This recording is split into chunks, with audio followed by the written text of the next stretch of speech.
عليه وسلم وعلى آله وأصحابه ومن تبعه بإحسان إلى يوم الدين. أما بعد، فقد قال الله تعالى في كتابه الكريم: أعوذ بالله من الشيطان الرجيم. بسم الله الرحمن الرحيم. يا أيها الذين آمنوا كتب عليكم الصيام كما كتب على الذين من قبلكم لعلكم تتقون. وقال النبي صلى الله عليه وسلم في حديثه: من صام رمضان إيمانا واحتسابا غفر له ما تقدم من ذنبه. صدق الله العظيم وصدق رسوله النبي الكريم، ونحن على ذلك من الشاهدين والشاكرين، والحمد لله رب العالمين. أوصي نفسي وإياكم بتقوى الله، فقد فاز المتقون، فإنه خير زاد يتزود به المؤمن، وخير لباس يتزين به المسلم، حيث قال تعالى: ولباس التقوى ذلك خير. Hadirin kaum muslimin wal muslimat, jemaah masjid Abdul Bayan Panaim yang insyaallah semuanya dirahmati Allah Subhanahu wa taala. Khusus yang utama adalah ketua DKM dan jalan pengurus serta jemaah sekalian muslim dan muslimat. Insyaallah kita semuanya yang ada di masjid ini dirahmati Allah Subhanahu wa taala. Puji syukur kita panjatkan kehadirat Allah Subhanahu wa taala dengan berucap kalimat tahmid, alhamdulillahirabbil alamin. Salawat dan salam kepada baginda Nabi Muhammad sallallahu alaihi wasallam. Allahumma shalli wa sallim wa barik alaihi. Jemaah yang dirahmati Allah Subhanahu wa taala, mengajak kepada semua yang belum, mari sama-sama kita duduknya di sini sekaligus untuk berniat iktikaf. Memang dianjurkan sebetulnya pas masuk dari langsung niat. Bagi yang belum, saya mengajak mari berniat iktikaf supaya duduknya kita sampai selesai nanti bernilai pahala iktikaf. Mari bersama-sama. Bismillahirrahmanirrahim. Nawaitul i'tikaf fi hadzal masjid lillahi ta'ala. Saya niat beriktikaf di masjid ini karena Allah Ta'ala. Jemaah yang dirahmati Allah Subhanahu wa taala, mohon izin sampai jam 6 ya, kurang lebih jam 6 lewat kurang lebih. Jemaah yang dirahmati Allah Subhanahu wa taala, dari surat Al-Baqarah ayat 183, 184, 185 ditambah dengan hadis yang disampaikan Aisyah radhiyallahu anha berkaitan dengan haid dan nifas, ini perempuan. Maka di bulan Ramadan ini umat Islam terpecah kepada 5 kelompok. 5 kelompok umat Islam, muslimin muslimat, berkaitan dengan ibadah puasa. Yang pertama yang Allah katakan kutiba alaikumusiyam. Kutiba alaikumusiyam, diwajibkan atas kalian berpuasa. Jadi kelompok yang pertama adalah kelompok orang-orang yang mutlak harus puasa, wajib puasa. Kadang orang sudah ditambahan wajib buru-buru, terus wajib kudu. Ya, artinya apa? Kelompok yang pertama ini adalah kelompok orang-orang yang mau tidak mau, ya, daek tidak daek kudu puasa. Siapa mereka? Yang Allah katakan kutiba alaikumusiyam, pertama adalah jelas muslim. Ada ini ibadah muslim, ya. Orang-orang Islam yang sudah balik, yang akalnya sehat, yang badannya sehat, yang dia mukim artinya kebalikan dari musafir, tidak kemana-mana, dan perempuan tidak sedang haid, tidak sedang nifas. Maka ini kelompok yang pertama, kelompok orang-orang yang wajib melaksanakan ibadah puasa. Kenapa mutlak wajib? Bagi kelompok yang pertama ini tidak ada dispensasi, tidak ada keringanan, karena kondisinya semuanya memungkinkan dia puasa. Kalaupun dia tidak puasa, alasannya paling antara lemah iman atau memang dia, ya begitulah, melanggar aturan Allah. Bahkan hati-hati, Nabi mengatakan dalam satu hadisnya, orang yang sengaja membatalkan puasa, sengaja tidak puasa sehari saja, ini kelompok yang pertama ini, sehari tidak puasa sengaja, bukan karena keringanan yang dibenarkan oleh agama, maka tidak bisa diganti dengan setahun puasa. Wa insomahu, walaupun orang itu benar-benar puasa setahun. Keras, tegas. Kenapa? Karena keadaannya memungkinkan dia puasa. Dia orang Islam, sudah balik, ya, badannya sehat, artinya tidak sakit, akalnya sehat, maaf tidak gila, dalam keadaan dia tidak kemana-mana. Perempuan atau muslimah tidak sedang haid, tidak sedang nifas, lantas tidak puasa, cari masalah dulu. Walaupun ada yang kayak gitu, ada. Pada hari pertama juga sudah banyak yang tidak puasa. Ya, saya orang sebelah Pak, dari helikopter, dari pertigaan helikopter sampai ke kantor Kemenang Mawar, saya keliling, cek ada 6 warteg buka pagi-pagi. Dan tartek masuk ke situ pasti orang Islam. Ya, yakin maaf ya, jarang saya kan muslim makan di warteg. Ya, itu aduh Akbar, itu tuh pakai tirai, tapi kan di depannya motor berjejer, ya Allah Akbar. Yang paling dekat apa namanya helikopter itu kebanyakan yang pakai helm biru, ya helm biru orang situ. Saya dibilang ke komandan tuh anggota. Kata dia kata komandannya muslim, Ustaz lah yang ingat saya kalau muslim katanya. Saya bilang saya bukan anggota Audi, teman saya imamnya di masjid. Ya, jadi ini ujian ya buat kita umat Islam. Jadi karena kondisinya kenapa agama tidak sampai memberikan keringanan, karena kondisinya mungkin puasa. Ya maka tadi sampai dikatakan kata Nabi, orang yang sengaja tidak puasa kelompok yang pertama ini adalah orang yang betul-betul dia telah kafir. Maka Nabi sampai mengatakan dalam hadis lain kata Nabi, fondasi Islam itu diantaranya adalah sholat, zakat, puasa. Meninggalkan salah satunya Nabi katakan bahkan kata Nabi kafir halal dam. Kata Nabi kafir halal darahnya. Sholat, puasa, zakat, sengaja tidak sholat, sengaja tidak puasa, sengaja tidak zakat, saat ini puasa dan padahal dia mampu, maka dia kafir. Dan kata Nabi sampai dikatakan darahnya halal, sampai begitu ya. Ini kelompok yang pertama yang Nabi Ramadan berkaitan dengan umat Islam, kelompok orang-orang yang wajib puasa. Tidak ada keringanan. Kenapa? Karena kondisinya memungkinkan dia untuk melaksanakan ibadah puasa. Lalu bagaimana kalau anak kecil? Jamaah sekalian, sebetulnya ketika anak kecil itu puasa, kalimat yang menyebar di kita kan begini, anak kecil puasa pahala buat orang tuanya, begitu kan? Sebetulnya yang tepat itu orang tua itu dapat ganjaran pahala dari mendidik anaknya untuk ibadah, mengarahkan anaknya untuk puasa. Ya, strateginya silahkan. Dikata dalam keterangan sahabat juga sama mendidik anaknya puasa. Pagi sahur dibangunin sahur subuh lah. Pagi dia puasa jam 9 jam 10 kerek nggak nangis bikin makan buat kasih makan. Setelah itu suruh puasa lagi. Nanti jam 1 jam 2 kerek suruh kasih makan. Setelah itu suruh puasa lagi. Anak-anak nggak apa-apa ya. Boleh nggak pakai iming-iming silakan aja. Ya orang tua kan di Sunda terutama nih juhur 10.000, asar 15.000, maghrib 20. Kadang-kadang begitu kan semua orang tua. Kalaupun mau materi-materi begitu silahkan aja. Ya, yang penting kalau beneran pakai metode seperti itu, orang tua pastikan nanti akhir Ramadan lebaran duitnya ada. Jangan sampai anak diiming-imingi tamat maghrib 20 sampai 30 hari dia tamat malam takbiran, mama mana duitnya? Ya nanti ya, bahaya.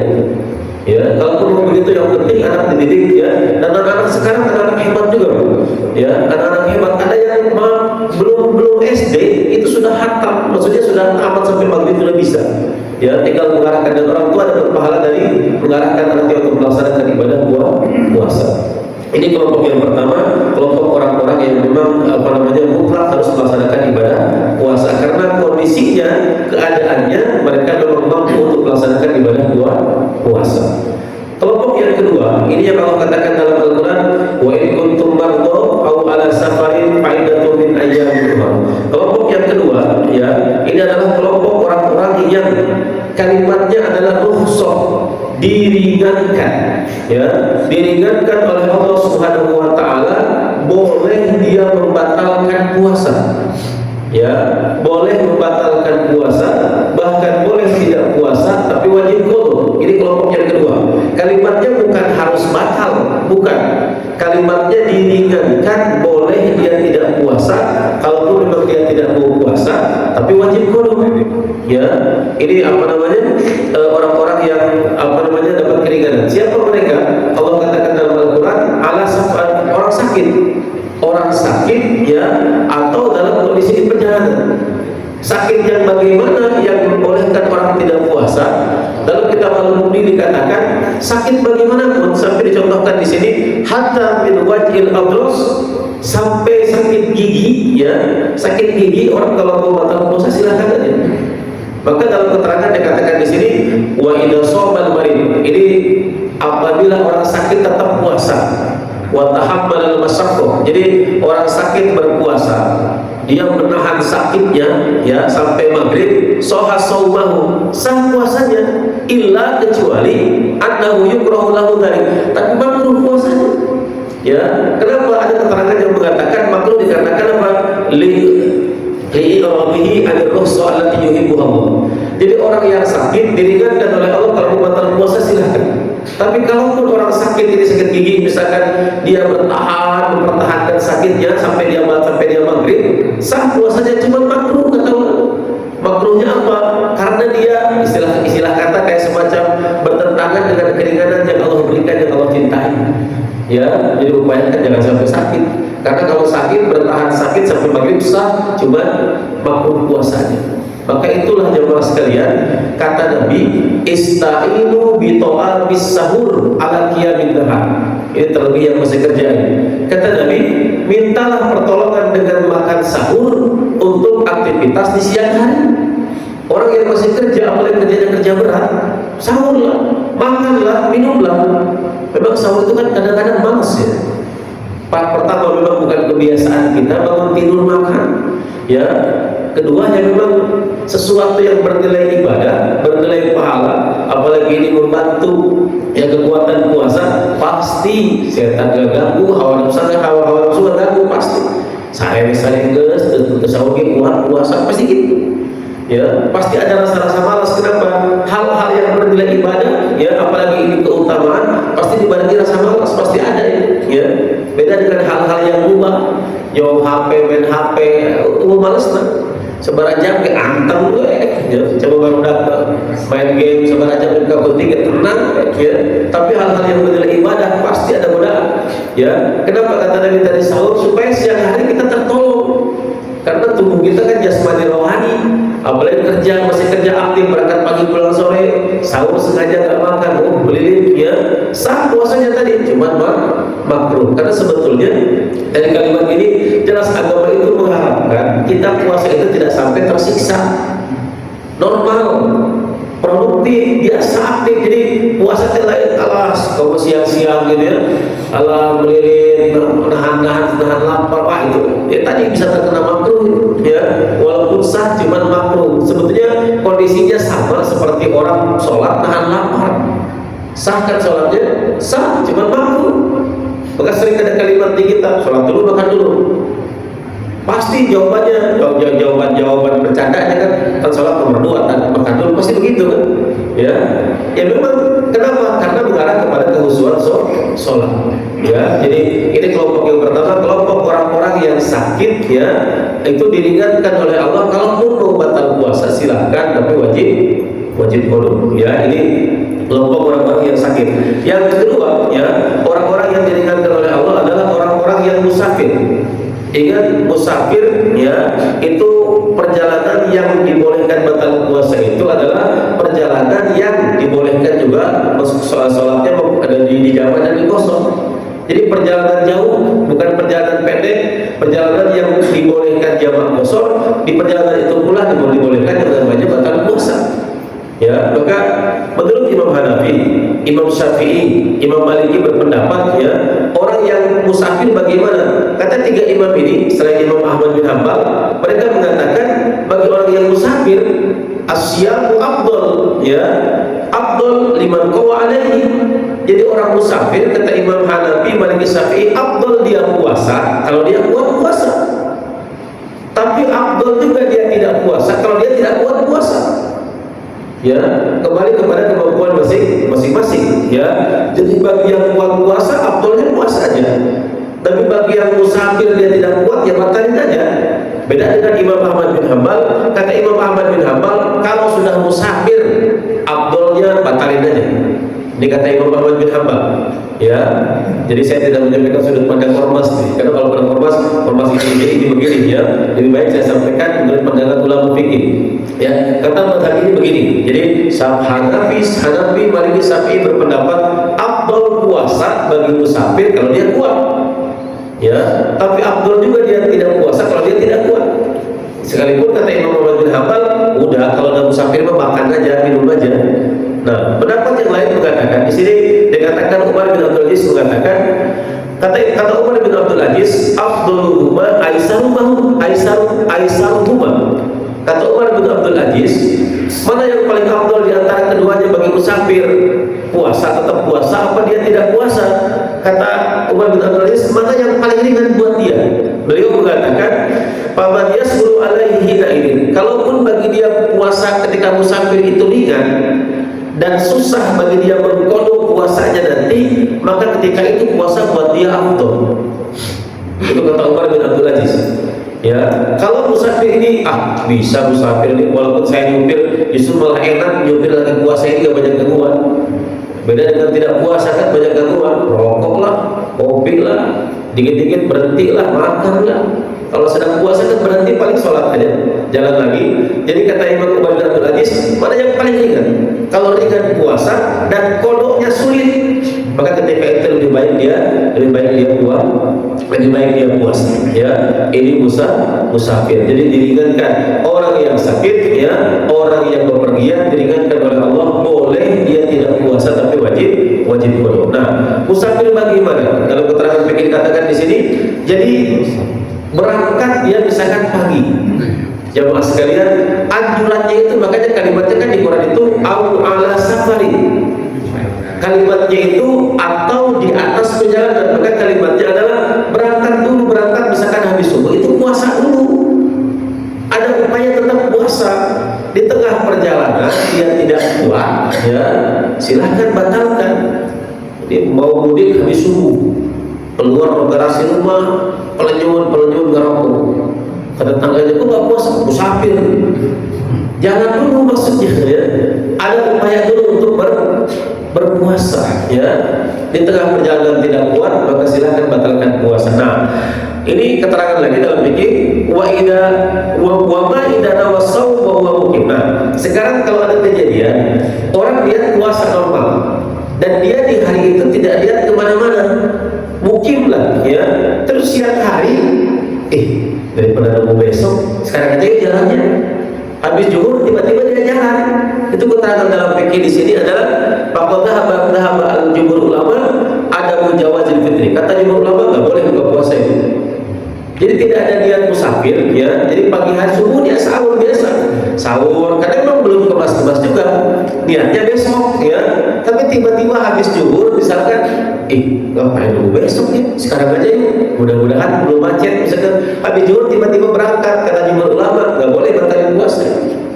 Jadi yang berangkat dari pagi atau dari malam misalkan, ya, tapi tetap tadi puasa dulu. Di tengah perjalanan dia tidak kuat, silahkan batalkan puasa. Makanya rest area yang ada di tol-tol, ya, tol-tol apa namanya, Trans Jawa itu sangat mungkin banyak yang tidak puasa. Kenapa? Kondisinya di tengah jalan. Musafir maksudnya, banyak orang yang mungkin tidak puasa. Saya ditanya, Ustaz, bagaimana yang buka-buka warung nasi pagi-pagi, ya, yang di Sempat itu yang satu pas saya kenal orangnya, karena kenal banget, sering saya kadang makan juga nggak boleh bayar di situ. Sempat ditanya terus bagaimana hukumnya, Ustaz? Ya sebetulnya gini, kalau mereka jualan nasi pagi-pagi itu, maaf ya Pak, ya, mereka niatkan itu untuk orang-orang yang memang boleh tidak puasa, oke. Misalkan yang datang ibu-ibu hamil, sok dilayani nggak apa-apa. Yang datang ibu-ibu yang sedang menyusui, silahkan. Yang datang, maaf, pilihannya ada talung salib maka Muslim maksudnya gitu, ya. Datang di situ aki-aki miskolot, tongkatan, bersekadeng-deng, oke. Ya, yang datang anak kecil misalkan, oke. Tapi yang datang kan segar-segar kayak kita, apa yang datang itu? Orang pakai baju dinas, pakai helm. Yang datang jam berapa? Jam 10, jam 11. Ya, saya bilang banyak tega, ya. Tega pun dia ngambilin nasi, ya. Lain kalau mohon maaf, ya, orang-orang yang kerja di mall yang datang, maaf, kebanyakan bukan muslim, ya. Dia ngelayan, oke, lain cerita. Tapi kan di warteg-warteg kita kan rata-rata yang datang itu orang Islam. Ya, tega dia ngelayanin. Saya jawab itu bagaimana hukumnya? Jawaban saya apa? Wa ta'awanu 'alal ismi wal 'udwan. Tolong menolong dalam dosa itu namanya. Coba kalau dia nggak buka, peluang orang untuk tidak puasa kan tertutup. Hanya dia pikir, nggak puasa juga susah jadi makan, mendingan puasa, kan begitu nantinya. Karena dibuka, walaupun dibukanya cuma setengah meter, rolling door-nya, tapi kan di dalam terbuka lebar. Pintunya ditutup pakai tirai, tapi kan di dalam menyediakan. Wah, itu kalau pendapat saya itu tolong menolong dalam dosa itu, ya. Tadi kecuali yang datang ke tempat dia orang-orang dengan kategori tadi, ya, kategori orang-orang yang dalam kondisi boleh tidak puasa. puasa maka dimaklum ya. Tapi yang datang adalah orang-orang yang seperti kita, orang-orang yang sebetulnya harus puasa. Ini kelompok yang kedua, kelompok yang oleh Allah Subhanahu wa taala diringankan, boleh dia tidak puasa, ya, boleh dia tidak puasa, boleh batalin puasa, tapi wajib qada, yaitu orang-orang yang sakit dan orang-orang yang dalam perjalanan. Yang ketiga, ya, yang ketiga adalah kelompok orang-orang yang Allah katakan di Quran, wa 'alal ladzina yutiqunahu fidyatun ta'amu miskin. Dan orang-orang yang keberatan untuk dia puasa, fidyah saja, memberi makan kepada fakir miskin. Siapa mereka? Beberapa kategori. Pertama adalah ya ar-rajulul kabir, asy-syekhul kabir, laki-laki yang sudah sangat tua. Mungkin kalau pakai lengkapnya begini Pak, laki-laki yang sudah sangat tua, lemah, stroke, pikun, itu komplit lah. Itu kan kondisinya susah. Pikun itu kan kadang-kadang eling, kadang-kadang tidak gitu ya. Kadang-kadang sadar, kadang-kadang tidak, lemah, stroke ya. Ini kelompok yang dimaklum oleh Allah. Kenapa? Bagi kelompok yang seperti ini, Ramadan maupun bukan Ramadan keadaannya sama. Maka Ramadan susah, walaupun dia susah. Satu ya. Dua, sama. Kalau laki-laki kalimatnya as-syekhul kabir, perempuan kalimatnya al-mar'ah al-ajuza, perempuan yang lemah. Ya, kategorinya perempuan yang sudah sangat tua, rentak, sakit, stroke, bahkan pikun, itu diringankan oleh Allah Subhanahu wa taala. Yang ketiga, al-marid, ya, al-marid az-zamani, al-marid as-sanawi, al-maridul ladzi la yurja buruhu, orang-orang sakit yang panjang waktunya, sakit menahun, bahkan sakit yang sulit diharapkan kesembuhannya. Ya, umurnya belum tua-tua banget, mungkin 40, mungkin 50, tapi sakit keras, sakitnya panjang, atau sakitnya mungkin tidak begitu kelihatan ya. TBC, mohon diantaranya kan harus minum obat pagi siang malam, 6 bulan, 8 bulan. Nah, kelompok seperti ini boleh fidyah saja, karena waktunya panjang, dia harus berobat dan dia susah ya, susah dalam kondisi sakit, sakitnya lama, kesembuhan, diharapkan kesembuhannya dia menipis, tipis lah. Maka boleh orang-orang seperti ini diringankan oleh Allah. Ramadan tidak puasa boleh, qada pun tidak, tapi wajib, qada pun tidak, tapi wajib membayar fidyah. Fidyah itu artinya tebus ya, ditebus puasa Ramadan dengan memberi makan kepada fakir miskin. Ini kelompok yang ketiga, kelompok yang diringankan oleh Allah karena kondisinya sulit. Sebetulnya ada satu lagi Pak, kelompok yang ketiga ini, sohibul a'mal as-saqah, orang-orang yang bekerja dengan pekerjaan berat, alladzina la yajidu tas'an fi rizqi, orang-orang yang tidak punya keleluasaan rezeki, dia tidak punya opsi lain, pekerjaannya hanya itu sepanjang tahun, berat ya. Hanya memang yang keempat ini saya mencari-cari sekarang untuk zaman sekarang Pak, apa coba kira-kira pekerjaan yang sepanjang tahun itu? Kayaknya nggak ada. Saya perhatikan kayaknya nggak ada. Saya ada teman yang TNI Angkatan Darat, dia pernah di pasukan perdamaian. Saya tanya, di sana bisa nggak puasa? Bisa. Ada tetangga kerja di Pertamina, pengeboran di laut lepas, 2 minggu kerja, 2 minggu libur.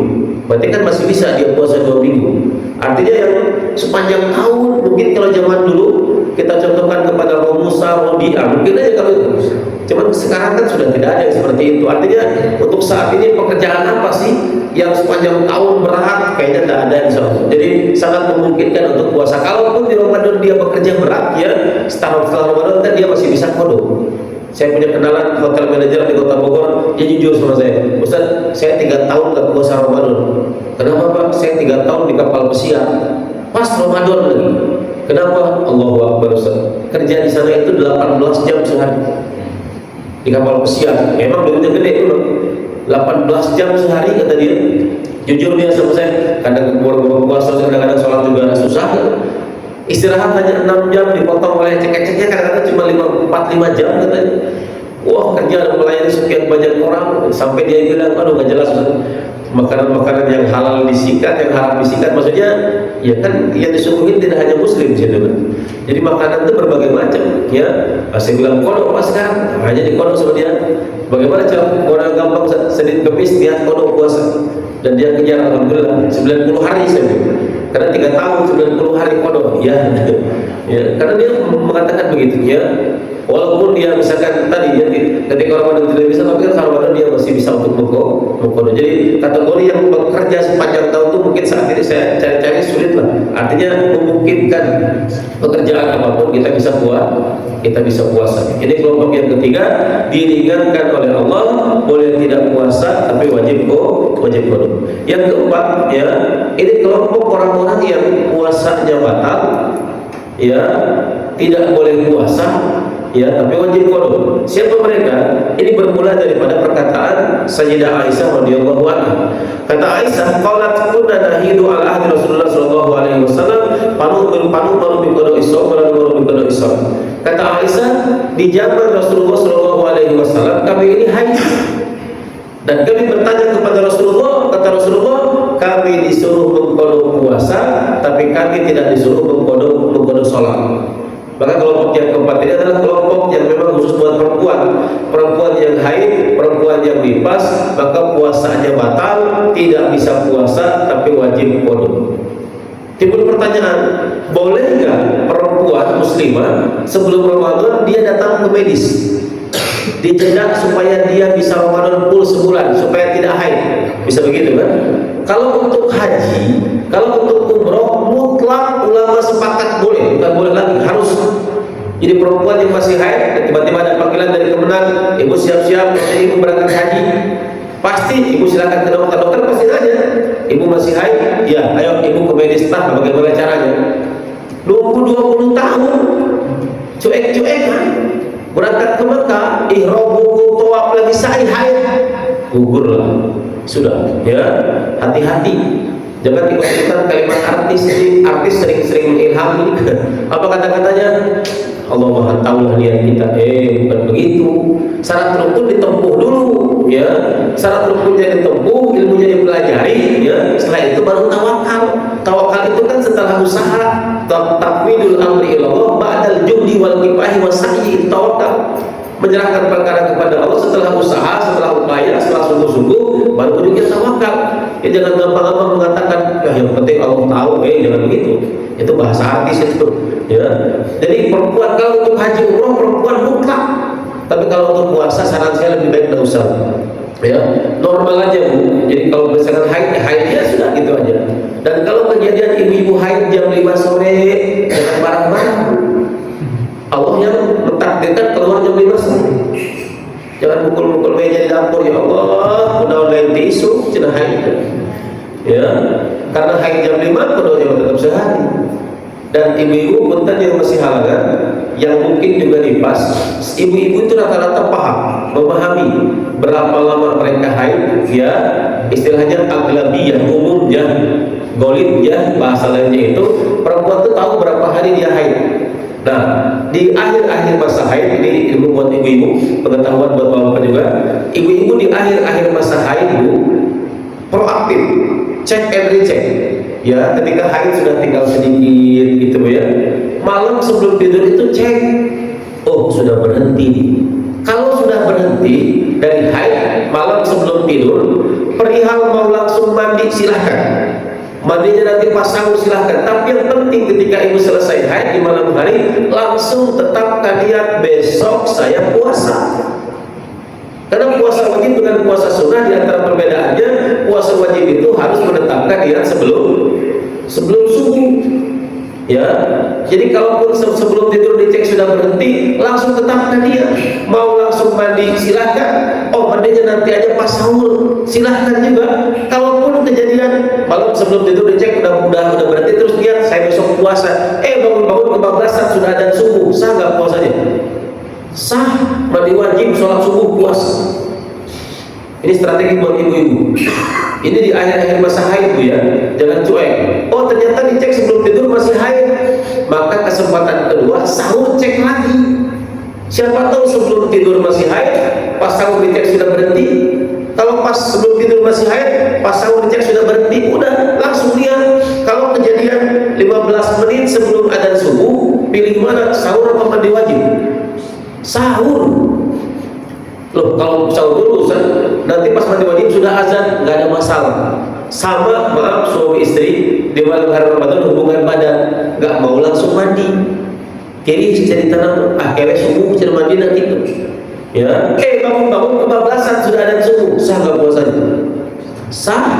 Sholat subuh, mandi wajib, sholat subuh puasa. Yang penting tadi dia, maka perempuan yang haid tadi yang saya bilang, yang haid yang lipas, kalau malam sudah berhenti langsung tetapkan dia besok saya puasa. Jangan sampai kejadian begini. Karena ada kejadian begini, maka saya sampaikan karena ini pertanyaan dari ibu. Sebelum tidur dia tidak tahu sudah berhenti apa belum. Sahur pun dia tidak bangun azan subuh di perempuan. Azan subuh ke kamar mandi, udah berhenti. Bisa puasa? Pasti nggak bisa. Kenapa nggak bisa? Satu, pasti si ibu nggak tahu kapan berhenti haid. Satu, dua, pasti nggak dia. Orang sebelum tidur nggak tahu haid sudah berhenti apa belum. Subuh pun dia nggak bangun, ya. Bangun pagi sudah berhenti haid, tapi nggak bisa puasa, rugi. Bayar hutang ke hese. Boro-boro hutang ke jelema, hutang ke abu ke ya. Dan hati-hati Bapak Ibu sekalian, Nabi mengatakan dalam hadisnya, man mata, kata Nabi, siapa yang mata maut meninggal, wa alaihi siyam, dan baginya puasa, soma'an waliyuhu, maka puasa yang ditinggalkan oleh mayat harus dipuasakan oleh walinya atau oleh keturunannya. Maka puasa Ramadan itu kalau tidak puasa karena sebab apapun, maka ini bagian daripada hutang kepada Allah. Maka kalau yang meninggal, punten, apalagi meninggalnya bulan Syawal, tanya almarhum Ramadan kemarin puasa nggak? Pasti nggak puasa, apalagi sakit. Ya, dan alhamdulillah Pak, saya mendapatkan peristiwa kejadian yang bagus sekali. Awi, ya, istrinya ketika Ramadan sakit di PMI, Syawal dia meninggal. Ya, meninggal. Setelah dikuburkan, saya tanya, Mas, Pak, almarhum istri Bapak waktu Ramadan puasa kayaknya enggak usah sebulan. Kebetulan apa? Kan kata Nabi, soma'an waliyuh, dipuasakan oleh wali. Jadi almarhumah ini ibunya masih ada. Anaknya dua laki-laki. Saya bilang, pas ini. Nin kodok 10 hari, Mas berdua nih, anak almarhumah, Mas 10 hari, Mas 10 hari. Dibagi tiga, biar agak ringan. Ibunya bilang, Ustaz, Nin sebulan juga bisa memenuhkan puasa almarhumah teteh. Cuman anaknya bagaimana? Ustaz, kami tentara Ustaz. 10 hari itu bukan perkara mudah. Saya bilang, Nin bagaimana, bisa nggak? Dah kalau gitu Nin kodok sebulan. Hanya ibunya yang mengkodokkan sebulan. Anaknya jauh. Oke Ustaz, Nin sebulan puasa untuk mama, kami berdua bayar fidyah. Cakep, mantap ya. Ibunya mengkodokkan sebulan, anaknya berdua patungan untuk jadi kodoiyah, fidyahnya. Padahal sebetulnya kodok pun sudah cukup, karena ada yang mengkodokkan, tapi ini bayar fidyah juga cakep.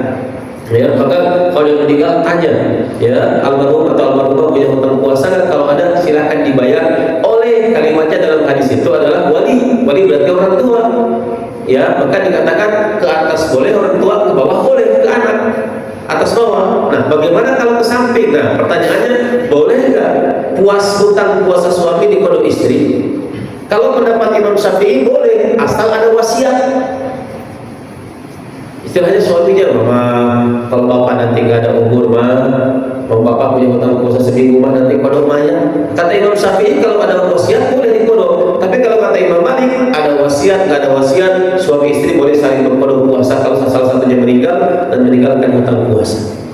Ya, ini hati-hati hutang kepada Allah. Makanya dain, hutang ada dua, dainullah, hutang kepada Allah. Yang kedua, dainul ibad, hutang kepada manusia. Dua-duanya harus selesai sebelum wafat. Jangan sampai wafat belum selesai. Khawatir wafat belum selesai, ahli waris sudah menyelesaikan, ke bawah mati nanti hutangnya. Hutang kepada Allah apalagi Ustaz selain puasa, wasiat harta diantaranya, apalagi haji, umroh bagi yang mampu. Pak punten, pendapat Imam Syafi'i memang haji itu, pendapat Imam Syafi'i umroh itu dua, kata Imam Syafi'i ya. Kalau umroh yang nempel dengan haji wajib, kata Imam Syafi'i. Tapi kalau umroh di luar Ramadan, di luar musim haji itu sunnah, kata Imam Syafi'i, sunnah muakkad. Tapi kalau kata Imam Malik, umroh di luar Ramadan bagi yang mampu seumur hidup sekali wajib. Maka yang punya harta berupaya, kalau bisa daftar haji walaupun semakin kesini semakin lama, ya. Saya itu daftar 2015 Pak. Perakiraan berangkat 2027. Saya cek bulan lalu, insya Allah ada akan berangkat 2031 kan? Saya tanya ke komandan, kenapa? Kan Pak Ustadz masih muda, Pak Ustadz, katanya. Saya bilang jangan begitu, ya. Aduh, Pak Ustadz umur 40 aja belum nyampe, katanya. Ah, terus yang tua-tua dulu lah. Aduh, saya bilang, nunggu 4 tahun lagi. Ya, dulu 2027 katanya, kan kopi 2 tahun katanya. Terus yang umur 70, 60 dulu lah, mereka dulu kasihan ya. Dalam terserah itu udah daftar, ya. Kalau udah daftar, insya Allah itu sudah melebihi niat.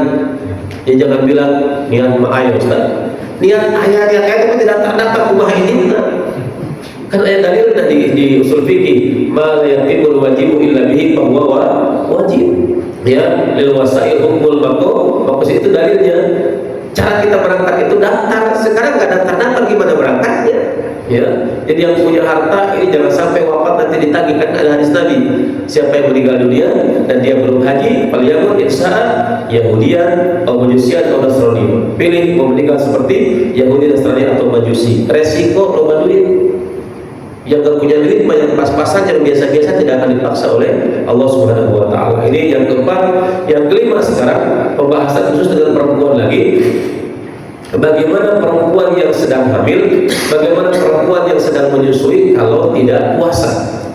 Ya, saya sampaikan pertama, pendapat Imam Syafi'i, Bapak Ibu, ya, pendapat Imam Syafi'i itu tidak ada fidyah saja, ingat. Jadi Imam Syafi'i berpendapat perempuan yang hamil, perempuan yang menyusui, kalau dia tidak puasa, kata Imam Syafi'i, lihat faktornya. Dia tidak puasanya karena apa? Pertama, kata Imam Syafi'i, ibu hamil menyusui, kalau tidak puasanya karena yang dia khawatirkan anak. Jadi ibu hamil mengatakan, aduh kalau saya puasa gimana ya? Jangan-jangan asi saya akan keluar, bagaimana anak saya? Ibu yang hamil mengatakan, saya bisa puasa sebetulnya, cuma kalau saya puasa gimana ya? Jadi kalau yang dikhawatirkan itu hanya anaknya saja, baik anak yang dikandungan maupun anak yang disusui, maka double, kodok plus fidyah. Tapi kata Imam Syafi'i, kalau yang dikhawatirkan diri dan anaknya, maka kodok saja. Jadi kalau kita mengambil pendapat Imam Syafi'i, nggak ada fidyah saja, nggak ada. Tapi ada nggak pendapat itu? Ada pendapat imam yang lain, ada. Tapi pendapat Imam Syafi'i, bagi perempuan hamil menyusui, kalau tidak puasa hanya ada 2 pilihan. Satu, kodok saja, atau yang kedua, kodok plus fidyah. Fidyah saja pendapat imam yang lain, bukan Syafi'i. Ada. Bagaimana kalau saya memilih pendapat fidyah saja, Ustaz? Saran saya pilih pendapat Syafi'i, Ibu, ya. Antara ibu silahkan kodok saja atau kodok plus fidyah. Ya, walaupun pendapat yang itu pun ada, cuman pilih ini. Zaman dahulu jemaah sekalian ada kan, datang kalau masalah Imam Hanafi. Datang ke Imam Hanafi 2 orang, ya. Satu mengatakan saya batal puasa. Ya. Kata Imam Syafi'i, oh, kodok. Yang kedua datang lagi, saya batal puasa, fidyah. Pertanyaan sama, jawaban beda. Ya, ini sebetulnya pendapat dan ini sebetulnya pelajaran buat kita, Pak. Artinya supaya tidak meringan-ringankan. Ditanya sama muridnya, Imam, pertanyaannya sama kok jawabannya beda. Ya, apa kata Imam Hanafi? Imam Hanafi kalau kata Imam Hanafi, yang pertama datang ke saya, ya, dia bilang batal puasa. Kenapa saya suruh kodok? Ya, karena dia orang kaya. Ya, yang kedua, kenapa saya suruh fidyah? Dia orang miskin. Orang kaya datang, bukan saya batal Imam, fidyah. Orang kaya fidyah, cetek. Orang miskin kodok, orang biasa lapar. Bukan jawaban ini kan menunjukkan bahwa jangan ambil yang ringan-ringan. Sebetulnya artinya apa? Pak, pilih yang bagus, ya. Datanya kan begitu, ya. Sama orang kaya dibilang kodok puasa. Orang kaya suruh kodok puasa kan lumayan. Orang miskin suruh fidyah kan lumayan juga, bikin duit dari mana? Coba orang kaya suruh fidyah, Allah, ya berapa hari sehari dong? 50.000 kan perkara ringan, ya. Nah, terus satu lagi, jemaah sekalian, ada pula di zaman dahulu kejadian dua orang datang kepada seorang imam mengatakan, boleh nggak? Kami suami istri ketika Ramadan bercanda bersenda gurau suami istri. Jawaban pertama, boleh. Datang pertanyaannya kedua, sama pertanyaannya, bolehkah kami bercanda ketika suami istri bersenda gurau, bercanda ketika puasa? Nggak boleh. Muridnya nanya juga, kok beda juga jawabannya Anda? Ya, walaupun kalau saya bukan Imam Hanafi. Kata Imam ini, yang nanya pertama saya bilang boleh, lagi puasa bersenda gurau suami istri bercanda boleh. Kenapa? Orang tua. Yang datang kedua, kenapa saya bilang nggak boleh? Kenapa? Pengantin baru. Pengantin baru bercanda, bahaya, kebablasan. Nah ini kan menunjukkan bahwa sebetulnya ada satu lagi, Pak. Satu lagi apa? Satu lagi pertanyaan sama. Jadi pertanyaan sama, dua pertanyaan sama, jawaban beda. Datang kepada seorang imam, wahai imam, kalau kita membunuh orang lain, membunuh manusia, diterima nggak tobatnya? Kata imam yang pertama, diterima. Ya, pertanyaan pertama. Datang yang kedua, sama pertanyaannya. Kita bunuh orang, kalau kita bunuh orang, ya diterima nggak tobatnya? Nggak diterima. Ini saking dalamnya kekuatan batin seorang ulama ya. Ketika ditanya murid-muridnya, kenapa ada jawaban beda? Yang pertama datang ke saya itu orang yang benar-benar taubat. Orang yang benar-benar dia betul-betul menyesali perbuatannya, taubat.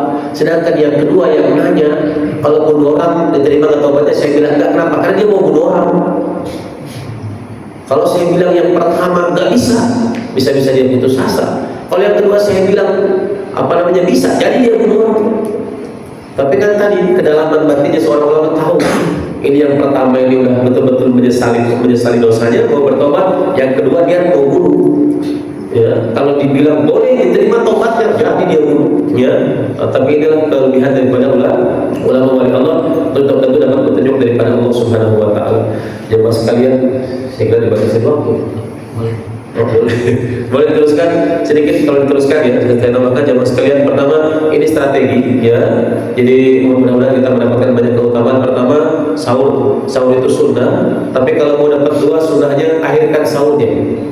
Bapak jam 3 sahur, ibu jam 3 sahur boleh, tapi hanya dapat satu sunnahnya. Kalau mau dapat dua, sahur sunnah, mengakhirkan sahur juga sunnah, dua pahalanya. Sama seperti berbuka itu sunnah, menyegerakan berbuka sunnah. Bedanya begitu. Kalau sahur diakhirkan, kalau buka diawalkan. Punten, sengaja mengakhirkan berbuka, padahal sudah waktunya makanan ada, makruh.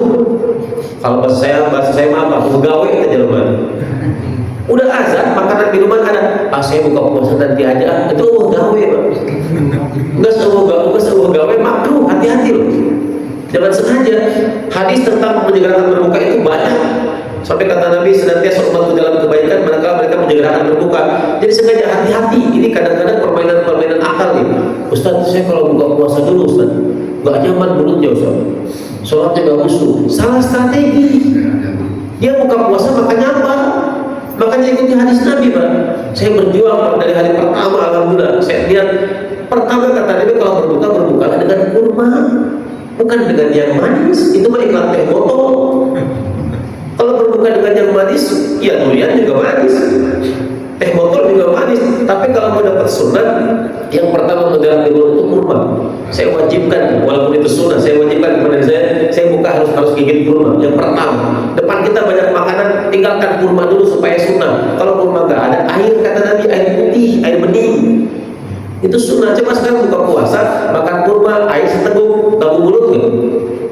Tidak.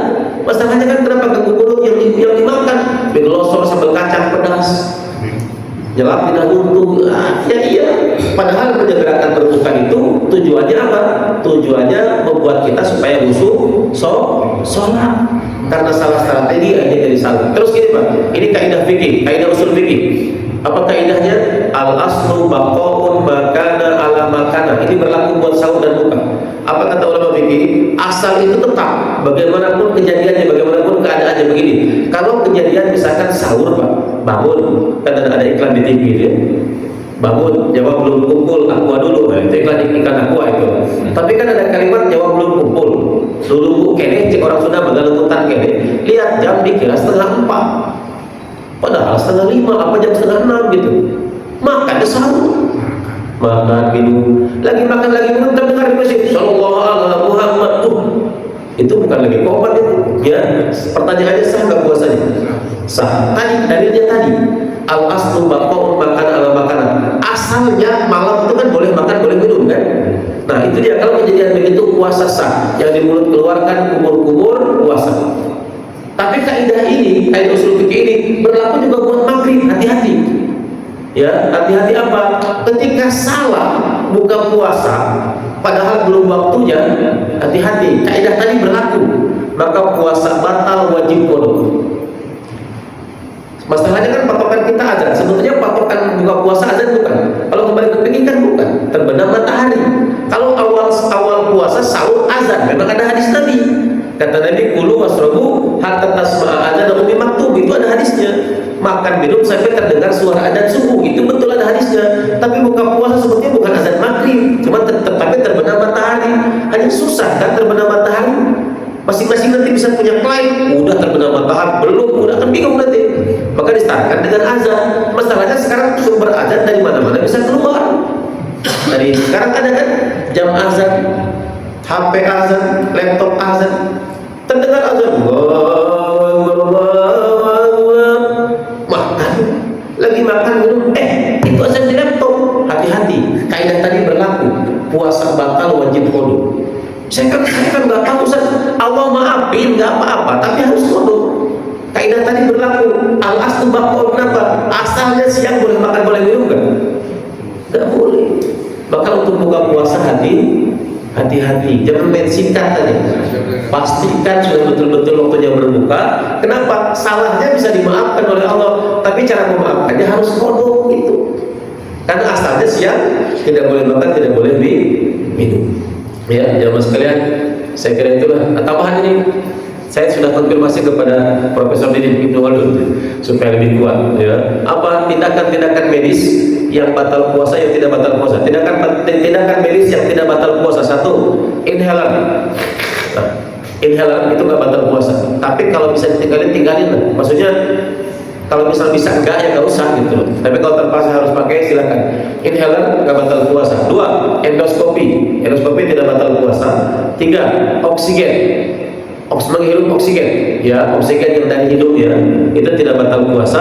Suntik glukosa, suntik insulin, suntik neurobion nggak batal puasa. Terus donor darah bekak nggak batal puasa. Tetes mata tidak batal puasa. Ya, ini tindakan medis tidak batal puasa. Jadi suntik nggak batal nggak? Sekalipun suntik vitamin nggak ada masalah. Tapi kalau maksudnya gini, ini hal-hal yang tidak batal puasa bukan berarti harus dikerjakan. Kalau emang nggak perlu ya nggak usah. Ya, nah, sekarang yang batal puasa, asma spray ke mulut itu batal. Itu batal. Oh sakit resepnya apa? Udah batal puasa sekalian. Ya, yang kedua, enema. Enema itu memasukkan benda ke lewat belakang. Dulkolat, mikrolak itu bisa batal puasa. Ya, terus tetes hidung, tetes telinga dianjurkan jangan. Bisa membatalkan tetes hidung apa lagi? Orang bapak pernah gurah kan di hidung ya? Askanya kan? Nah, itu batal puasa. Infus otomatis. Orang udah diinfus udah sakit parah itu. Infus otomatis batal puasa. Terakhir ini fikih, menelan sesuatu yang tempatnya sudah ada di mulut di hidung. Dahak, ludah. Ya, ingus. Tetelan batal puasa. Jawabannya tidak. Ini kasaran Pak. Saya menyampaikan agak lucu. Sekalipun maaf ya, ngumpulin ludah, tetelan, nggak ada masalah. Tapi ada syaratnya, ya. Syaratnya ludah ditelan tidak batal. Syaratnya tiga. Satu, ludahnya, dahaknya belum keluar, masih di mulut. Kalau keluar, dijilat lagi. Satu, ya. Ini pikir kayak jorok tapi pikir. Kedua, belum tercampur dengan zat yang lain. Makanya ibu-ibu boleh nggak masak dicicipin? Saran saya nggak usah, lebih baik nggak usah. Ya, khawatir nanti ketelan dan lain sebagainya. Kecuali memang ada keperluan desak apalah gitu. Tapi kalau tidak ada, mudah alami aja lah. Dikurang-kurang dikit aja, nanti makin kurang dan tambahin gitu aja. Khawatir, kecuali yang mengatakan boleh itu kan di rumah ada tamu istimewa, kita mau nyuguhin, khawatir, oke, tapi kan itu harus hati-hati. Karena udah nempel di lidah, ya apalagi yang ada pedas kan bertahan lama. Ya, ditetesin di lidah ini, dilap pakai tisu, masih ada bekas, kena ludah, ketelan, bisa batal. Ya, jadi belum bercampur. Yang ketiga, ini yang lebih unik, tapi ini pikir ya. Jadi ludahnya belum keluar, belum bercampur dengan zat yang lain. Dan yang ketiga, yang membuat tidak batal, pastikan yang ditelan adalah ludahnya sendiri. Udah orang lain batal. Baik, saya kira itu demikian yang dapat saya sampaikan. Mudah-mudahan kita semua, mudah-mudahan seperti yang disampaikan tadi oleh pembawa acara, berpotensi pada kita untuk beribadah semaksimal mungkin di bulan Ramadan ya, sehingga kualitasnya meningkat, tidak hanya puasa awam lagi, levelnya harus naik puasa khusus atau puasa khusus. Oh, boleh? Ada yang tanya belum? Boleh. Assalamualaikum warahmatullahi wabarakatuh. Waalaikumsalam. Izin bertanya Ustaz terkait apa yang dialami oleh seorang perempuan yang mengalami operasi ya, pasca operasi itu kan memang terkadang mereka melihat darah keluar di luar daripada siklus yang normalnya. Nah, apakah menanggapi darah ini, apakah langsung dikategorikan sebagai haid sehingga mereka tidak puasa dulu atau bagaimana? Karena terkadang mereka bingung kalau habis operasi, entah itu jangankan operasi, kadang minum pil KB saja itu siklus haidnya agak berubah-ubah sehingga mereka sering melihat darah yang keluar di luar daripada siklus yang biasanya dulu. Nah, itu yang pertama. Yang kedua terkait ukuran fidyah. Kebetulan di sini pun ada UPZ. Dan kalau kita melihat fatwa Basnas itu fidyah kota Bogor kayaknya 60 saja seharinya, apa 50, hanya 60 kalau tidak keliru. Fidyah itu 60.000. Sedangkan kalau di fikih itu fidyah itu kan 1/4-nya kita zakat fitrah. Artinya dia itu 1 mud, karena zakat fitrah kan 4 mud. Sehingga kalau fidyah itu kan 1 mud, dan kalau kita artikan 1 mud itu kan kalau zakat fitrah saja 2,5 kg, berarti kan cukup seliter lah mungkin itu ya. Itu udah lebih seliter, paling 10.000. Kenapa sana sampai 60.000 kan gitu. Jadi maksudnya kira-kira menurut Ustaz ini untuk fidyah kan nanti kan disebutkan juga, itu baiknya kita ikut apa yang disampaikan oleh para ulama yang memang terkesan ringan saja, memang begitu ringan 1 mud aja gitu. Atau kita ikut fatwa, karena walau bagaimanapun kita juga kan dalam hal ini ketika melihat fatwa, ini pasti ulama juga nih yang menentukan. Nah, jadi terkait pertanyaan ini Mas. Memang ibu segera lebih paham ya. Murid saya ngejar di atas itu di samping. Saya pembina OSIS, saya bagian ngurus anak-anak. Sampai Pak, jujur, saking saya tidak mau ada yang tidak sholat, itu anak yang halangan tiap hari saya cek. Saya nyuruh anak OSIS yang perempuan, nanti 2 orang di kamar mandi, cek beneran nggak dia haid. Memang betul Pak, saya mengamati anak-anak juga di rumah juga keluarga. Memang saat ini itu haid itu tidak seperti dulu. Siklusnya itu memang berubah-ubah. Ya, nggak mesti sebulan ini. Kadang-kadang sebulan 2 bulan tidak haid. Ya, ini memang makanya kalau dalam keterangan fikih itu lebih baik diperiksakan ke dokter. Ya, memang untuk menentukan. Saya ada murid Pak, rumahnya dekat di atasnya di situ Pak. Dia 3 bulan tidak haid. Tapi ketika 3 bulan tidak haid itu banyak lama, kadang sampai 3 minggu. Padahal kalau kembali ke fikih kan umumnya kan haid itu kan 15 hari maksimal kan. 15 hari maksimal, setelah itu istihadah bukan haid lagi. Tapi saya tanya dokter juga. Saya tanya dokter kandungan, saya tanya bidan. Memang kata dia, memang Pak Ustadz saat ini itu ya, semakin kesini zaman faktornya anak-anak ya, terutama ya yang masih muda-muda, faktornya itu kadang makanan, faktornya kadang juga pergaulan, faktornya kadang pemikiran, itu membuat kadang siklus haid itu tidak tidak KB Bapak Ibu, antara KB suntik yang sebulan 3 bulan itu merubah atau bahasa kasarnya mengacaukan, tidak bisa menjadi perempuan yang KB suntik sebulan dengan 3 bulan itu kayaknya tidak sama. Ya, nah itu bagaimana? Memang alangkah baiknya itu tanya kepada ahli, ya maksudnya tanya kepada ahli, kepada bidan, kepada dokter dokter lah. Ini siklusnya bagaimana, haidnya bagaimana? Nah kalau itu betul-betul haid ya, itu maka boleh tidak puasa. Tapi kalau memang itu tidak haid, ya itu istihadah maka wajib puasa. Makanya kan Aisyah mengatakan kepada Nabi, anistahadtu. Nah, Aisyah mengatakan kepada Nabi, aku istihadah. Apa ada sholat? Apa ada pakai air ya? Apakah aku tinggalkan sholat? Kata Nabi jangan. Nah, perempuan yang begitu memang harus tanya kepada ahli. Ya, saya juga bukan ahli ya. Silakan tanya kepada ahlinya ibu-ibu ya supaya betul-betul yakin. Nah, kalau memang ternyata istilah kata masih ragu, pilih yang yakin. Ya, karena ketika perempuan istihadah walaupun keluar tetap wajib sholat, wajib puasa. Maaf, caranya bagaimana? Ya pakai pembalut. Tapi ketika mau sholat, bersihkan pakai pembalut sholat. Itu kategorinya seperti orang terluka. terluka di tangan, robek misalkan, bersihkan, wudhu, sholat. Nanti ketika mau sholat begitu lagi. Ya boros kebalu wajar lah, tapi mengejar kalau terjadi harus betul-betul dicek dan lebih baik ditanya kepada ahlinya. Karena memang tadi zaman sekarang itu saya kira ibu lebih paham ya masalah itu ya, lebih paham masalah banyak sekarang itu kondisi orang haid tidak teratur, tidak rapi. Kadang-kadang 1, 2, 3 haid berhenti, nanti keluar lagi. Ya, lepas begitu dan lain sebagainya.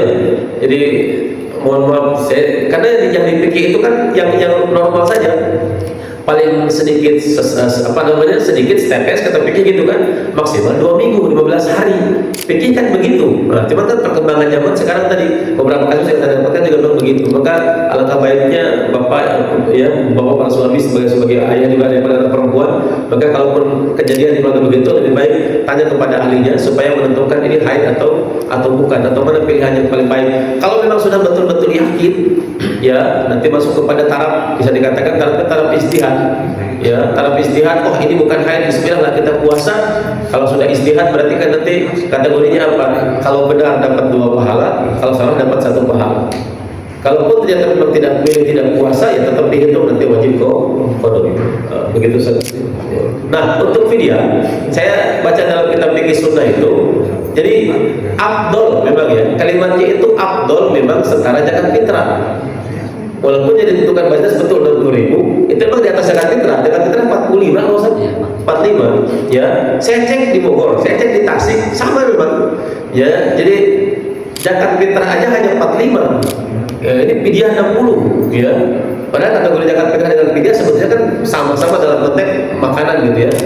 Jadi di dalam kitab fikih sunnah itu dikatakan afdolnya memang setara zakat fitrah. Kalau tidak mampu, maka setengah daripada itu. Kalau tidak mampu juga, maka pilih yang paling rendah atau mud. Memang dasarnya sebetulnya mud.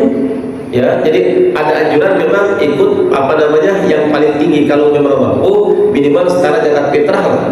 Jangan di Bogor ini 60 kan sebetulnya sudah lebih dari zakat fitrah. Tapi itu juga pendapat daripada ulama fatwa, kalau bisa segitu. Setengahnya berarti 30.000. Gak mampu segitu berarti 15.000. Kalau takaran mud yang asli Pak, kan seliter kurang. Kalau nggak salah 770 gram satu mud itu. Sayangnya kita nggak punya alatnya Pak. Sebetulnya ada alatnya Pak. Mudun wahid ada alatnya, sa'un wahid ada alatnya. Kalau ada alatnya, nggak usah pakai timbangan lagi. Bapak mau beli beras misalkan dia di rumah di Sekarung lah, di rumah mau zakat fitrah, beras masukin alat itu, masukin kerasnya kasih, nggak usah ditimbang lagi. Cuman alatnya kita nggak punya. Jadi ada, bisa dicek tuh, mudun wahid ada alatnya. Nah, mudun wahid itu seliter kurang, betul. Tadi sampaikan 10.000 kalau diuangkan 10.000 karena nggak seliter pun kurang. Sekarang kan rata-rata beras seliter kan 12.000 ya. Rata-rata seliter kurang berarti 10.000 ya. Cuman maksudnya gini, tadi kata ulama, kalau bisa taraf yang tinggi, maksudnya setara zakat fitrah minimal, kalau tidak bisa setengahnya, kalau tidak bisa 1 mud. Itu taraf yang paling rendah, ya. Taraf paling rendah. Kalau bisa ambil yang 60 setara dengan pendapat daripada ulama. Tapi kalau pun tadi merasa keberatan, silakan diturunkan. Level terendah adalah 1 mud. Jadi ada anjuran begitu. Bahkan pernah ada kejadian kan di zaman Nabi. Tahu kejadiannya kan? Yang suami istri datang ke Nabi, halal tu ya Rasulullah. Wahai Rasulullah, kami berdua binasa. Kami berdua hancur rusak. Sampai Nabi mengatakan, ma ahlakaka, apa yang membuat kamu hancur rusak binasa? Waqona, katanya, waqtu bi imra'atin Ramadan ya Rasulullah, aku siang hari Ramadan hubungan badan sama istriku. Jadi kebobolan lah gitu ya, sahwat meningkat, hubungan badan. Kata Nabi, ya udah ya, merdekakan budak. Nah ini Pak pelajaran buat kita ya. Kata Nabi, merdekakan budak. Nabi mengatakan dalam peristiwa ini Pak, ketika itu kata orang ini sudah nggak ada budak. Jadi ketika Nabi masih ada budak, udah nggak ada. Jangan berpikir sekarang masih ada budak. Udah nggak ada sekarang. Pembantu itu bukan budak, karyawan bukan budak, hati-hati. Nah kata Nabi, udah kalau gitu puasa 2 bulan berturut-turut. Ya Rasulullah, sebulan aja jebol, apalagi 2 bulan. Udah kalau gitu sedekah kepada 60 orang miskin. Kata dia, ya Rasulullah, dari rumahmu ke rumahku nggak ada lebih miskin daripada kami. Nabi senyum akhirnya, sampai kata-katanya Nabi kelihatan giginya kan, sakit. Kata Nabi gini, mungkin bahasa katanya gemes, kata Nabi, mana kita gitu, jauh hidup gitu, kan bisa putih kalau berat kan gitu istilahnya kan. Ya kan, kenapa siang-siang ya? Jadi kan begitu masalahnya. Akhirnya sama Nabi kan dikasih kurma kan. Kata Nabi ini sedekahkan. Dia bilang lagi, ya Rasulullah, kamu mau sedekah sama siapa? Di antara masyarakat sini kami yang paling miskin, kata Nabi. Udahlah, bawa pulang ke rumah. Kata Nabi apa? Tasodak ala nafsika wa ahlika. Jadi kamu ambil kurma ini dengan sedekah kepada dirimu dan kepada keluarga. Ya, kalau ada kejadian di masyarakat begitu gitu ya, orang yang sudah susah banget melanggar aturannya begitu aturannya, sampai ujungnya tetap masih ada jalan keluar. Jadi anjuran memang kalau bisa yang 60-60 atau 5 atau setara dengan zakat fitrah. Kalau tidak mampu setengah daripada itu, kalau tidak mampu tadi ambil takaran 1 pun kurang lebih 10.000. Tapi maksudnya mungkin tadi supaya tidak diringan-ringan. Saya tahun ini membayar fidyah ibu saya karena ibu saya sakit tidak bisa puasa. Saya bilang ke saudara, bulan ini tahun ini saya nanggung fidyah ibu saya. Ya, buat kakak saya kan berdebat nih hari sama kakak biasa. Ya, berdebat. Ibu saya kan di Tasik, kata kakak saya, ente bayar fidyah di mana kan? Saya bilang, saya di Bogor aja. Nggak bisa, bayar fidyah di Tasik, di tempat. Kata siapa? Saya bilang, emang pikirnya harus di tempat orang itu tidak puasa lebih afdal. Terserah lah, saya bilang gitu. Dan saya transfer lah, saya bilang, kakak saya pikir fidyahnya karena ibu saya di Tasik, harus fidyah di Tasik, kemudian fidyah di Bogor. Sebetulnya dalam pikir nggak sampai begitu sih Pak. Fidyah dimanapun bisa sebetulnya. Maka kakak saya mungkin supaya yang menikmatinya orang situ lah, yang tahu ibu saya sakit, ya. Saya tanya berapa? Sama 60.000 di Tasik juga. Udah 60.000 dikalikan 3 saya bayar nanti saja. Jadi anjuran begitu kalau mampu. Kalau keberatan setengah, kalau keberatan lagi ambil takaran mud. Dan punten Pak, kalau dirapel ya, fidyah diuangkan misalkan di akhir mau Ramadan mau Lebaran. Ketika Bapak Ibu bayar fidyah kepada ambil zakat, nggak apa-apa. Tapi izin, maaf ya, ambil zakat harus paham ya. Dari fidyah tidak ada potongan. Awas, nggak ada potongan ambil fidyah, nggak ada. Ambil zakat hanya ada ambil zakat. Zakat fitrah, zakat mal ada ambil 18,5%, 12,5%, 1/8. Tapi dari fidyah tidak ada. Maka saran saya yang mau kasih fidyah kepada ambil, ini fidyah orang tua saya sebulan. Nah, tambahkan lagi amplop ini buat Pak Ustaz. Nah, gitu. Ya, kok gitu Ustaz? Iya, kita nyuruh dia bagi itu. Kita kasih khusus gitu loh, jangan disatukan ke situ. Ustaz saya fidyah ya, buat Ustaz ada di situ. Jangan, ya kasih sendiri, ya kasih sendiri. Karena apa? Tidak ada potongan ambil fidyah, ambil sedekah, ambil wahab, ambil hibah, ambil wakaf, tidak ada. Ya, tapi kalau ambil zakat, nah, itu dua-duanya memang. Ya, jadi kalau diserahkan silakan, dan punten para ambil zakat, zakat fitrah, zakat mal itu pun jangan disatukan. Beda aturannya. Zakat fitrah itu harus habis sebelum sholat Id. Maka para jamaah kalau bisa jangan mepet, kasihan udah zakat baginya. Biasa kan kadang-kadang malam takbirahan ya. Oh Ustaz, bukannya lebih afdol itu mau sholat Id? Itu kalau konteksnya nyerahkan langsung ke fakir miskin. Sekalian berangkat, sekalian kasihin. Jadi nggak lewat ambil. Kalau lewat ambil sebelum itulah. Jadi Pak ambil malam takbiran sudah tenang. Malam takbiran udah capek-capek deui ya. Kadang-kadang bayar zakat setelah subuh baru bayar. Kapan kasihinnya kasihan? Lalu ada kejadian tuh, ada orang hotel, Ustaz saya lupa, Ustaz belum zakat. Tapi sholat di telepon, saya lupa belum zakat. Dosa itu saya bilang istighfar. Kenapa? Oh saya lupa dan sebagainya. Udah sekarang bayar kalau bayar sekarang, tapi dia tobat ya. Jadi hati-hati ya. Tidak. Kenapa zakat mal dipisahkan? Zakat mal itu nggak harus habis. Tapi beberapa masjid saya tanya, zakat mal dihabisin nggak? Dihabisin Ustaz. Kenapa? Khawatir fitnah, Ustaz habisin aja lah. Karena bayar zakat mal itu setahun sekali Ramadan aja. Padahal zakat mal itu kan tidak harus Ramadan.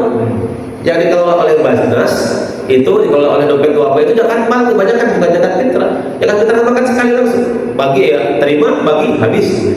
Zakat mal kan tidak langsung habis ya. Saya kira demikian. Masih ada lagi Bu? Sudah jam 21. Ibu-ibu ada yang mau nanya Ibu? Nggak ada ya? Kalau tidak ada ditutup. Mari kita katakannya untuk doa. Astagfirullahaladzim, astagfirullahaladzim, astagfirullahaladzim. Allahumma salli wa sallim ala sayyidina wa habibina syafi'ina Muhammad wa sallim radhiyallahu tabaraka wa ta'ala an kulli sahabati Rasulillah ajmain. Alhamdulillahirabbil alamin, hamdan syakirin, hamdan na'imin, hamdan yuwafi ni'amahu wa yukafi'u mazidah. Ya Rabbana lakal hamdu wa lakal syukru wa lakal mulku kama yanbaghi li jalali wajhikal karim wa li 'azimi sultanik. Allahumma salli wa sallim ala sayyidina Muhammadin al-Fatih lima ughliqa wal khatimi lima sabaqa nasiril haqqi bil haqqi wal hadi ila siratikal mustaqim wa ala alihi wa sahbihi wa miqdaril azim. Rabbana taqabbal minna salatana wa siyamana wa qiyamana wa ruku'ana wa sujudana wa qu'udana wa tadarru'ana wa tawassu'ana wa ta'abbudana wa qira'atana Allahumma inna nas'aluka hubbaka wa hubba man yuhibbuka wa hubba amalin yuqarribuna ila hubbika habib ilayna al-iman wa zayyinhu fi qulubina wa karrih ilayna al-kufra wal fusuqa wal isyan waj'alna minal rasyidin. Allahumma ij'al khayra a'malina awahiraha wa khayra a'malina khawatimaha wa khayra ayyamina yawma liqa'ika fihi ya rabbal alamin. Rabbana inna rahmataka awsa'u min dhunubina wa inna fadlaka awsa'u min ma'asina la tamla'anna bi dhunubina fadlak wa la bi ma'asina rahmatak. Rabbi ij'alni muqimas salat wa min dhurriyyati rabbana wa taqabbal du'a. Rabbana hab lana min azwajina wa dhurriyyatina qurrata a'yun waj'alna lil muttaqina imama. Rabbana ighfir lana dhunubana wa dhunuba walidina warhamhum kama rabbawna shighara. Rabbana atina fid dunya hasanah wa fil akhirati hasanah wa qina adzabannar. Bi fadlika subhana rabbika rabbil izzati amma yasifun wa salamun alal mursalin walhamdulillahi rabbil alamin. Doa kafaratul majlis. Bismillahirrahmanirrahim. Subhanallah